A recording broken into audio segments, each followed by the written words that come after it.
রাজ্য রাজনীতির হটস্পট আমরা কোন জায়গাকে বলি? ভবানীপুর।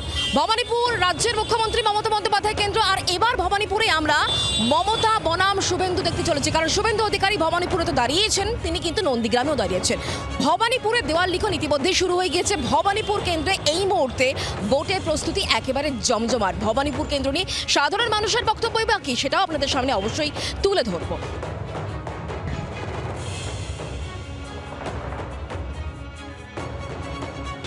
শুভেন্দু অধিকারী এইটাই চাইছিল কি আমি টিআরপিটা সারা ভারত জুড়ে টিআরপিটা পাবো, ঠিক আছে। তো এইটা এই টিআরপি নেবার জন্য এখানে দাঁড়িয়েছে। নাহলে ওর যদি এতই বুকে পাটা থাকতো তাহলে এক জায়গায় দাঁড়াতো ভবানীপুর কেন্দ্রে, নন্দীগ্রামে তাহলে আর দাঁড়াতো না। শুভেন্দু অধিকারী কোনো ফ্যাক্টরি নয়, কোনো ফ্যাক্টর না।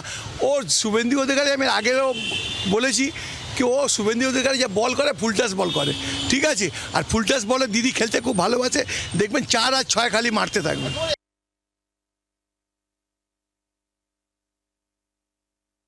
2026 বিধানসভা নির্বাচনের ভোটের অন্যতম ভরকেন্দ্র ভবানীপুর। আমি দাঁড়িয়ে রয়েছি এই মুহূর্তে ভবানীপুর বিধানসভা কেন্দ্রের ডিএল খান রোডে।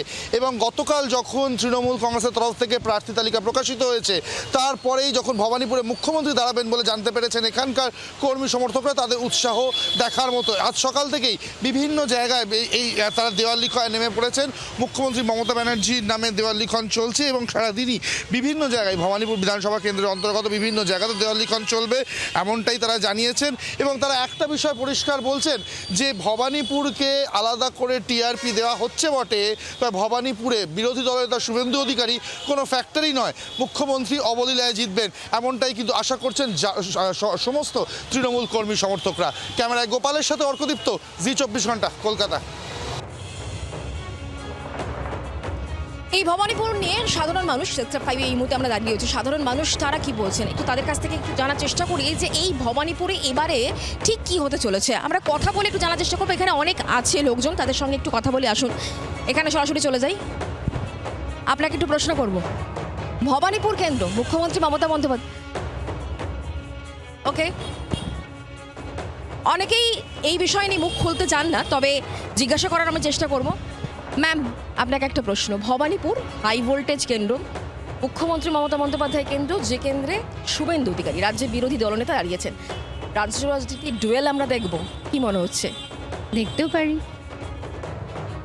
নজর কোন দিকে থাকবে, মানে আপনি কিভাবে দেখছেন? আমাদের 294টা কেন্দ্র, তার মধ্যে ভবানীপুরটা ফোকাস। এর আগে নন্দীগ্রাম ছিল, কারণ নন্দীগ্রামে মুখ্যমন্ত্রীর বিপরীতে শুভেন্দু অধিকারী দাঁড়িয়েছে। কি বলবো, কি মনে হচ্ছে এবার? ব্যাপারে খুব একটা নলেজ নেই। বুঝতে পেরেছি। সামনে দিনক্ষণ ঘোষণা তো হয়েই গেছে, সাধারণ মানুষ তারা বলছেন যে অনেকেই বলতে চান না, একেবারে এড়িয়ে যাওয়ার কোথাও চেষ্টা, আবার কেউ বা বলছেন যে হ্যাঁ, রাজনৈতিক লড়াই যেভাবে আমরা দেখে অভ্যস্ত, সাধারণ মানুষ তারা যেভাবে অভ্যস্ত দেখতে, তারা অনেকেই এই মুহূর্তে ভোটের সময় মুখ খুলতে কিন্তু চাইছেন না। আমরা বুঝতেই পারছি অনেকেই কিন্তু এই কথাই বলছেন। অনেকে আবার বলছেন যে না, এবারে রাজনৈতিক লড়াইটা বিশেষ করে ভবানীপুরের ক্ষেত্রে কিন্তু অবশ্যই জমজমাট হতে চলেছে।